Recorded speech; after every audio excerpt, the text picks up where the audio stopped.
power structure. We're joined by John Cohn.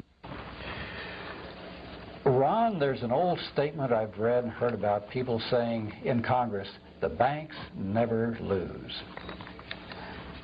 Well, I think that's a general statement. I think the big bankers never lose. But I think a little banker right now is losing a lot because a lot of little bankers are getting closed down. The big banks are gobbling them up. I don't think David Rockefeller is going to lose. I don't think he's going to be out selling apples or pushing pencils anytime soon. But a lot of bankers that are being wiped out at the state level are losing. But the big banking power structure seems to have control because they're on the inside and they have control of money and they know what policy is going to be down the road. Can you specify this structure, this you're talking about, this power structure? Well, the power structure basically is made up of a lot of very powerful business and corporate leaders in the country. And in particular, they have formed their organizations. They've been around for a good while, and they don't even hide it anymore. You know, the Trilateral Commission, as well as the Council of Foreign Relations. No matter what, which president, which party is in power, they will appoint to the major offices members of these two committees. And they always have control of the Federal Reserve System. So the Wall Streeters, the big bankers, have inside information as far as what is happening and what's going on. And control over money is pretty significant because if you can control money, you're really controlling 1/2 of every single transaction. So that is a tremendous amount of power. But it doesn't look like we're going to have any independence. They say the Federal Reserve is independent, but that's a bunch of nonsense.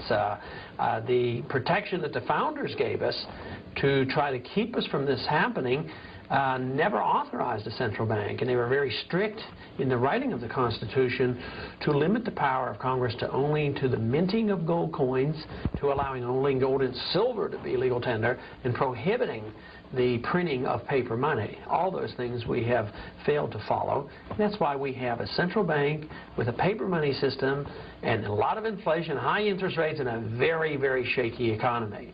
So I would say that if we would have followed the advice of the Founding Fathers and not allowed this power structure, this group of elitist bankers and industrialists to get control not only of the banking system and the monetary system, but really our foreign policy and our government.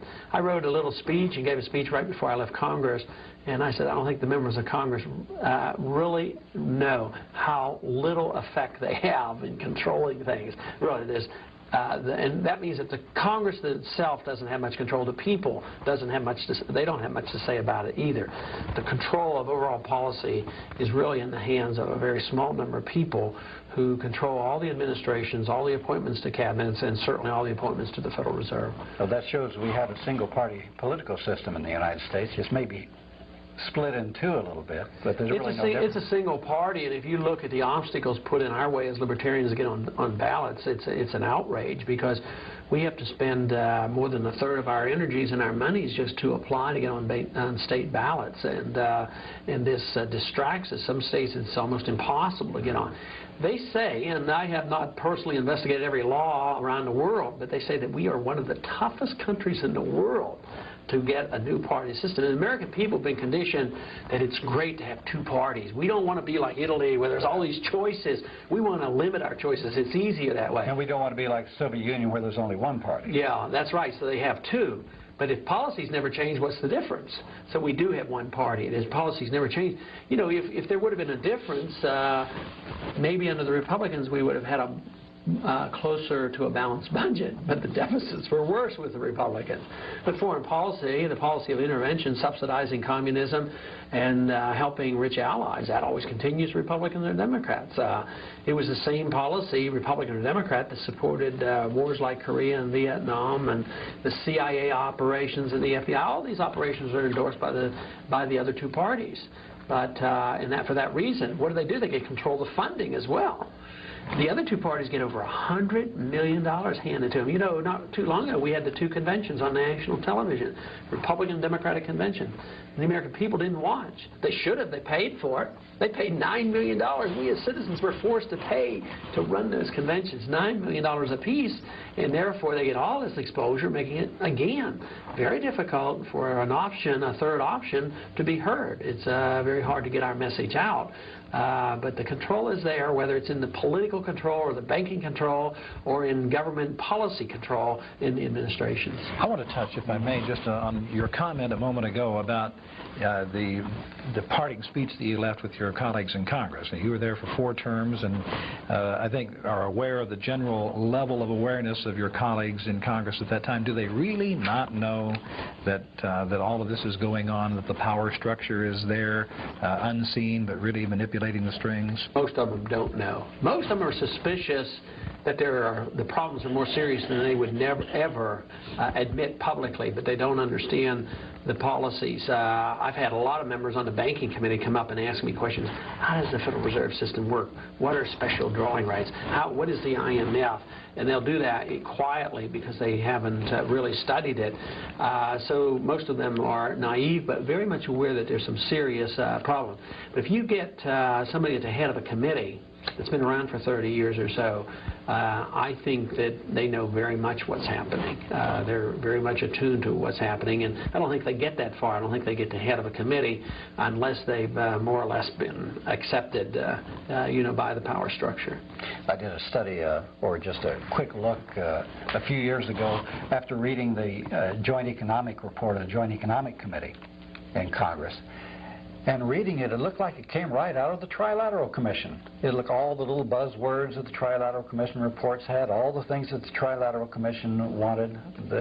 So I looked to see if in the memberships of organizations of these congressmen and senators, and sure enough, almost every one of them are a member of Trilateral Commission or Bilderberger or Council on Foreign Relations. I can remember having a conversation with Barbara Conable one day.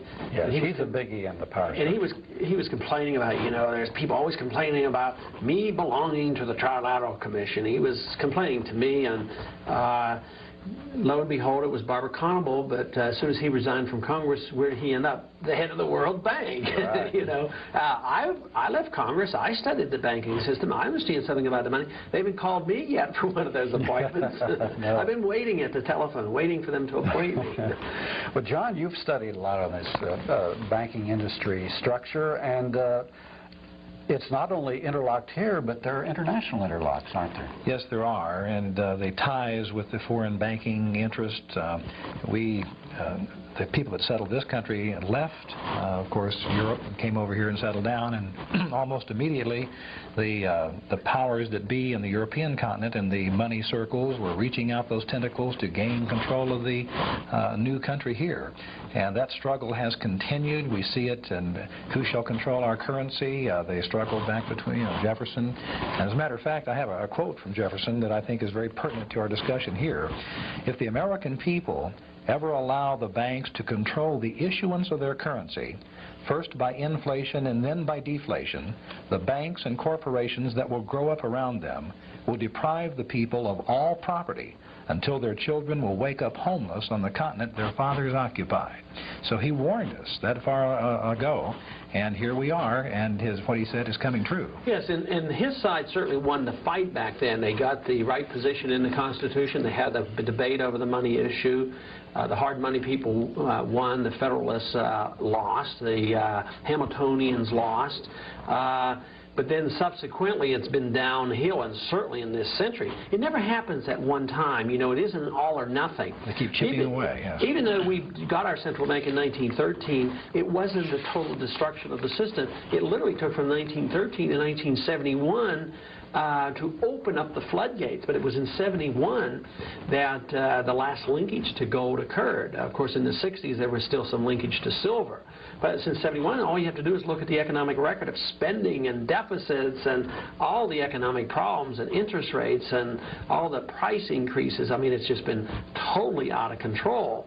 And then even in 1980, there was another law that increased tremendously the power credit of the unions Reserve. and the savings loan